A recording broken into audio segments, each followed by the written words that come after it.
going to take a closer look at the art of wave riding known as bodyboarding. As one of the pioneers of the sport, Mike Stewart first got his start working with bodyboard inventor Tom Mori. You know, in early days living in Kona, I found out that Tom Mori was living there. So as soon as I kind of pieced the two together, here's the guy that created the thing I was so passionate about.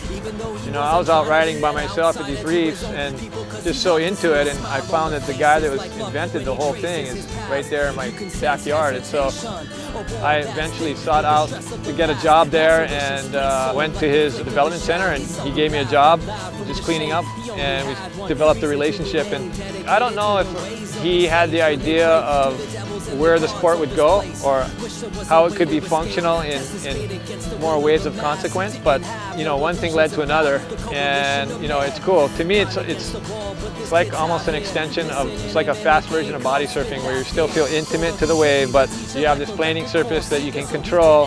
So it's in between, I guess, a regular surfing craft and just body surfing, where you know, it's still kinetic, the board's still kinetic, you can control the planing surface, but you can also go really fast. You know, going skageless is a whole other realm of speed because there's that much less resistance. So a smaller surface area than a normal surfboard, no skegs, and high speed. You can go really quick skipping on the top of these waves. Over the years, bodyboarding has transformed into a high-flying acrobatic show as the limits of amplitude started to push. Prior to you know, some of the first events at Pipe for bodyboarding, nobody was really intentionally trying to slam the lip out there and boost air and really get launched. For bodyboarding, it really started at Pipe, I think, where there's actually enough power and size that guys could actually get pretty massive air. And so to me, that was like a big step forward towards that whole next level of performance. With a strong affinity for big waves and big barrels, Mike Stewart has developed a special relationship with Hawaii's most precious wave.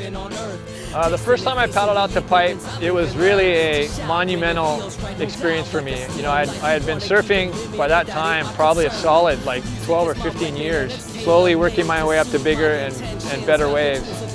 And when I paddled out to Pipe, it was like a whole other level of hollowness and size and intensity. Even the crowd was just crazy. And so the first time I went out there and actually got it good, it was so engaging.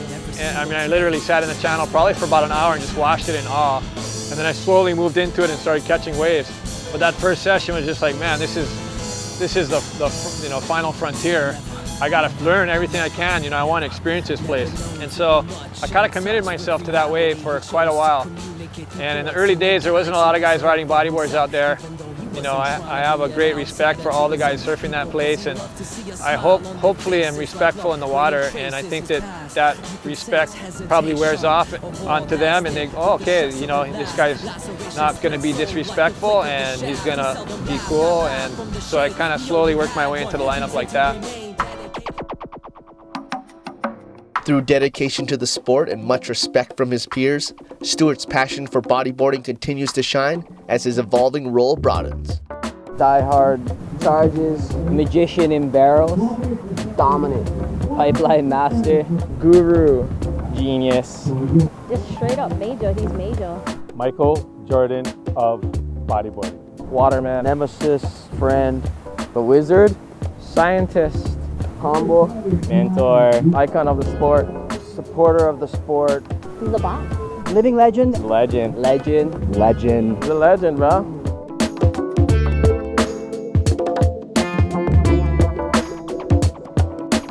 I feel my responsibility now as I get older is obviously to pass on my knowledge to the younger wave riders, as well as the bodyboarding sport, so that I can hopefully get it to a point where I can put back and start creating things. And I think this tour is actually a good example of that, where the foundation is solid. There's so many good riders in so many areas, and they don't really have a good venue for this. So this is the start of hopefully something great. I mean, I'd like to grow and follow Tom Mori's original goal, which is just to bring more people to the awareness of the ocean and experience the ocean more. And I think as a result of that, they'll respect it more and hopefully take care of it better. So if I can help do that, then I've succeeded.